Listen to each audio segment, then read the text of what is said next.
Gen Z ini sosokan baru sekarang bahas politik. Lah dulu kita masih sekolah nggak paham gini-ginian. Sekarang mata udah melek, otak udah nyala.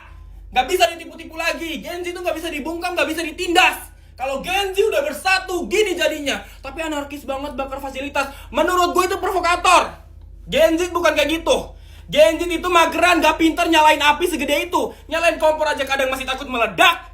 Apalagi nyalain api segede itu. Kalau nyalain api di TikTok bisa. Itu bukan Gen Z tuh.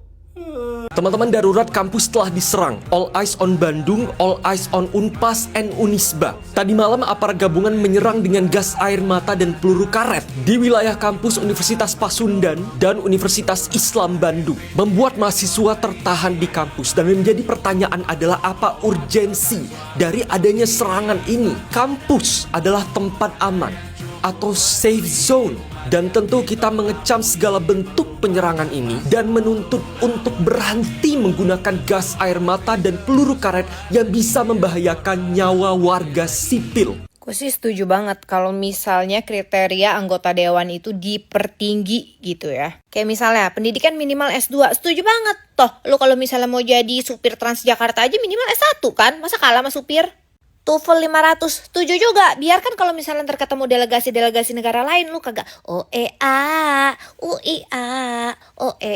Terus kalau misalnya nanti ada yang bilang, buktinya banyak tuh pengusaha-pengusaha yang kaya raya yang pendidikannya gak segitu tinggi. Lah, ya kan mereka pengusaha, bukan wakil rakyat. Kalau lu kan wakil rakyat ya, say. Dan juga lu bakal mewakili negara kalau misalnya ada pertemuan delegasi-delegasi negara lain gitu kan. Jadi kan, ya lu butuh intelektual dan juga public speaking yang bagus. Malah kalau misalnya pernah menang debat di luar negeri di mana, nah itu lebih bagus lagi, nilai plus gitu kan. Tapi balik lagi nih, ijazahnya harus dicek dulu, beneran apa beli.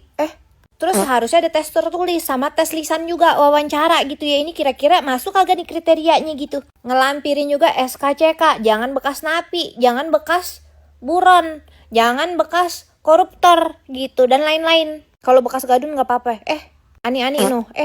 Terus ada juga yang nyaranin kan, katanya dibikin aja nih kayak ada pemilihan Indonesian Idol gitu ya, disiarin di TV, jadi kagak pakai coblos-coblosan nih, langsung nanti kita voting. Ya boleh juga sih, jadi kan kita tahu nih yang mimpin kita siapa, yang wakilin kita siapa. Kalau kayak sekarang yang wakilin gue kagak ada yang tahu, kayak gue kagak berasa milih. Jadi kan kagak usah kampanye tuh. Kalau misalnya kayak kampanye kan nanti sibuk lagi nyari salam tempel. Terus IPK minimal 3, udah gitu juga bisa komputer. Terus juga berpenampilan menarik, kalau nggak menarik jangan. Jadi biar kalau misalnya kita ketemu nih sama perwakilan negara-negara luar gitu, kayaknya keren gitu, ada wibawanya, sat gitu kan. Jangan kalau misalnya nanti ketemu sama perwakilan lain, malah kayak gini, hai sis, Terus juga general check up, sehat jasmani dan juga rohani. Jadi kan kalau jasmaninya sehat bisa diajakin maraton gitu ya. Kalau misalnya ntar udah lancar maraton, jadi bisa mengurangi tunjangan rumah. Atau sampai copot tuh kondek gua. Jadi kan kalau misalnya sehat jasmani, nanti enak nih bisa mengurangi tunjangan rumah dan juga tunjangan bensin. Tinggal lari aja dari rumahnya ke kantor. Kalian tahu gak sih, sumpah aku terharu banget. Dan buat bapak ibu pejabat yang belum tahu, please kalian harus tahu. Ada satu akun Twitter namanya Yanmi, dan dia ini sharing kalau keadaan Indonesia tuh lagi nggak baik-baik aja, dan dia ngasih tahu gimana caranya kita yang dari luar negeri itu bisa ngebantu orang-orang di Indonesia. Mereka tuh aware loh gimana keadaan Indonesia sekarang dengan adanya demo, dengan adanya kekerasan yang terjadi, dengan adanya kematian orang-orang. Mereka tuh tahu, dan mereka tuh ngebantu orang-orang, lebih tepatnya driver ojek online, dengan ngirim makanan. Mereka beli makanan secara online, tapi kemudian makanan itu buat para driver atau buat dibagikan ke keluarga mereka di rumah. Dan itu benar-benar bikin aku terharu gitu loh. Kayak orang luar negeri yang bahkan bukan orang kita, itu aja peduli gitu sama kita, sama rakyat Indonesia yang bahkan mungkin bisa dibilang rakyat kecil yang juga ikutan demo gitu. Jadi aku berharap pemerintah itu juga melakukan sesuatu yang bisa membantu rakyat gitu, daripada memberikan gelar ke beberapa instansi.